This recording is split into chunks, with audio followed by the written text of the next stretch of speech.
ഇന്ന് ഡിസ്കസ് ചെയ്യുന്ന രണ്ടാമത്തെ പ്രോഗ്രാമാണ് number of vowels in A string. ഒരു സ്ട്രിങ്ങിൽ എത്ര വവൽസ് ഉണ്ട് എന്നുള്ള. വവൽസ് എന്ന് പറഞ്ഞാൽ ഈ ഐ ഒ യു. നമ്മളിപ്പോൾ കമ്പ്യൂട്ടർ എന്ന് പറയുന്ന ഒരു സ്ട്രിങ്ങിൽ ഒരു എക്സാമ്പിളാണ്. ഇതിൽ എത്ര വവൽസ് ഉണ്ടെന്ന് നോക്കാം. അപ്പോൾ ഓ വവൽസാണ്, യു, ഇ. അപ്പോൾ ഇതിൽ 3 എന്നുള്ള അങ്ങനെയാണ് നമുക്ക് റിസൾട്ട് വേണ്ടത്. ഓക്കെ, അപ്പോൾ നമ്മളതിന് വേണ്ടിയിട്ട് ഒരു സ്ട്രിങ് സ്റ്റോർ ചെയ്യാൻ വേണ്ടിയിട്ട് str എന്ന് പറയുന്ന ഒരു വേരിയബിൾ 40 ലെങ്ത് കൊടുത്തു. എന്നിട്ട് നമ്മൾ എൻ്റർ എ സ്ട്രിങ് ഒരു അപ്പോൾ ഇവിടെ നമ്മൾ സ്കാനഫ് കൊടുക്കുന്നതിന് പകരം ഞാൻ ഇവിടെ കൊടുത്തത് എഫ് ഗെറ്റ്സ് എന്ന് പറയുന്ന ഫംഗ്ഷനാണ്. 2 സ്കാനഫിന് പകരം ഉള്ളതാണ്. ഇതിൻ്റെ പ്രത്യേകത പറഞ്ഞാൽ സ്കാനഫ് എന്ന് പറഞ്ഞാൽ ഒരു സ്പേസ് റീഡ് ചെയ്യാൻ പറ്റില്ല. അപ്പോൾ കമ്പ്യൂട്ടർ സയൻസ് എന്നൊരു സ്പേസ് ഇട്ട് എഴുതിയാൽ കമ്പ്യൂട്ടറിന് മാത്രമേ സ്ട്രിങ്ങിലേക്ക് സ്റ്റോർ ചെയ്യുള്ളൂ. അപ്പോൾ നമ്മളൊരു സെൻറ്റൻസ് ഒക്കെ കൊടുക്കുമ്പോൾ സ്പേസ് ഉണ്ടാവും. അപ്പോൾ സ്പേസും കഴിഞ്ഞിട്ടുള്ള ക്യാരക്ടറൊക്കെ കിട്ടാൻ വേണ്ടിയിട്ട് മൊത്തം കിട്ടണമെങ്കിൽ നമ്മൾ എഫ് ഗെറ്റ്സ് ഉപയോഗിക്കണം. സ്കാനഫ് ഉപയോഗിച്ചാൽ ഓൺലി എ സിംഗിൾ വേർഡ് മാത്രമേ കൊടുക്കാൻ പറ്റുള്ളൂ. ഓക്കെ, സ്പേസ് കൗണ്ട് ചെയ്യില്ല. അപ്പോൾ എഫ് ഗെറ്റ്സ് str. നമ്മൾ ഇതിൻ്റെ ഒരു സിൻറ്റാക്സ് ഇങ്ങനെയാണ്. സ്കാനഫ് പോലെ പെർസെൻറ്റേജസ് ഒന്നും വേണ്ട. str വേരിയബിൾ കൊടുക്കുക, ഒരു സൈസ് കൊടുക്കുക 100. 40 അവിടെ കൊടുത്തുകൊണ്ട് ഇവിടെ 100 എന്ന് പറയുന്നത് കീബോർഡിൽ നിന്ന് ഇൻപുട്ട് ചെയ്യാൻ വേണ്ടിയിട്ടുള്ള മാക്സിമം ഇതാണ്. ഇത് ആ ഒരു ലെങ്ത്ത് കൊടുക്കുക. പിന്നെ std in എന്ന് പറഞ്ഞാൽ കീബോർഡിനെ സൂചിപ്പിക്കുന്നു.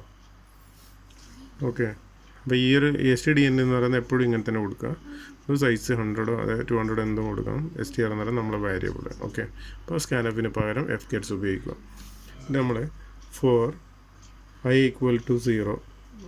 എന്നിട്ട് നമ്മൾ ഈ ഓരോ ക്യാരക്ടർ വൈസ് ആയിട്ട് നമ്മളിപ്പോൾ ഇതാണ് നമ്മൾ കമ്പ്യൂട്ടറിൽ സ്റ്റോർ ചെയ്തിട്ടുണ്ടെങ്കിൽ ഓരോ ഇങ്ങനെയാണല്ലോ മെമ്മറിയിൽ സ്റ്റോർ ചെയ്യുന്നത്. ഇപ്പോൾ str of 0, str of 1, str of 2 അങ്ങനെയായിരിക്കും ഉണ്ടാവുക. നമ്മൾ 0 മുതൽ 0യിലാണ് അറിയാണ്ട് ഇൻഡെക്സ് സ്റ്റാർ ചെയ്യുന്നത്. എവിടെ വരെ നൾ ക്യാരക്ടർ കാണുന്നത് വരെ പോകണം. അപ്പോൾ str of i ≠ null character /0 എന്ന് ഇതൊക്കെ നിങ്ങൾ അറിയായിരിക്കും. ++. ഓക്കെ, എന്നിട്ട് ആ കിട്ടുന്ന ക്യാരക്ടർ വേരിയബിളിലേക്ക് ch എന്ന് പറയുന്ന ഏതെങ്കിലും ഒരു വേരിയബിളിലേക്ക് കൊടുക്കുക. str of i അത് നമുക്ക് ഈ ഈഫിൻ്റെ ഉള്ളിൽ str of i a ആണോ str of i e ആണോ അതൊന്ന് ചെറുതാക്കാൻ വേണ്ടിയിട്ടാണ്. അത് നിർബന്ധമില്ല. അവിടെ അങ്ങനെയാണെങ്കിൽ നിങ്ങളവിടെ str of i എന്ന് പറയും. ഇതിൻ്റെ ഒറ്റ ഈഫിൽ എല്ലാ കണ്ടീഷനും അങ്ങ് കൊടുക്കുക. ഓർ എന്ന് പറയുന്ന ലോജിക്കൽ ഓറാണ് ഇങ്ങനെ കുത്തനെ കാണിക്കുന്നത്. അപ്പോൾ ch എന്ന് പറയുന്നത് ആദ്യം നമ്മൾ എ എന്ന് പറയുന്ന ക്യാരക്ടറാണ്. കാരണം എ ഈ IOU ക്യാപിറ്റലുണ്ട് സ്മോളും ഉണ്ട്. ഏത് കണ്ടാലും നമുക്ക് എന്ത് ചെയ്യണം? അപ്പോൾ 10 കണ്ടീഷൻസ് നമ്മൾ ചെക്ക് ചെയ്യണം. ഈക്വൽ ടു എ ഓർ അല്ലെങ്കിൽ എന്താവാം ch = e. Small letter AIO ആദ്യം കൊടുത്തു.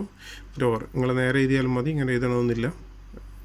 ഓക്കെ, ഇതിലേതായാലും വവൽസ് എന്ത് ചെയ്യണം? ഇത് ട്രൂ ആയി കഴിഞ്ഞാൽ വവൽസ് 0 ആയിട്ട് നമ്മൾ സെറ്റ് ചെയ്തിട്ടുണ്ടാവും. ആദ്യം വവൽസ് ഒന്നും കണ്ടിട്ടില്ല എന്നല്ല, വവൽസ് ++. അപ്പോൾ വവൽസിൻ്റെ കൂടെ ഒന്ന് കൂട്ടും. അപ്പോൾ C കാണുമ്പോൾ ഈ കണ്ടീഷൻ തെറ്റായിരിക്കും, അതുകൊണ്ട് വവൽസ് കൂടില്ല. O കാണുമ്പോൾ പിന്നെ ഇത് വവൽസാണ്, അപ്പോൾ ഈ കണ്ടീഷൻ ശരിയാവും, വവൽസ് ഒന്ന് കൂടും. അങ്ങനെ അവസാനം സ്ട്രിങ് എൻഡ് ചെയ്യുന്ന സമയത്തേക്ക് വവൽസ് എല്ലാം ഇതിലേക്ക് വന്നിട്ടുണ്ടാവും. അത് ലാസ്റ്റ് പ്രിൻ്റ് ലൂപ്പിൻ്റെ പുറത്തുനിന്ന് നിങ്ങൾ എന്ത് ചെയ്യാം? പ്രിൻ്റ് ചെയ്യാം.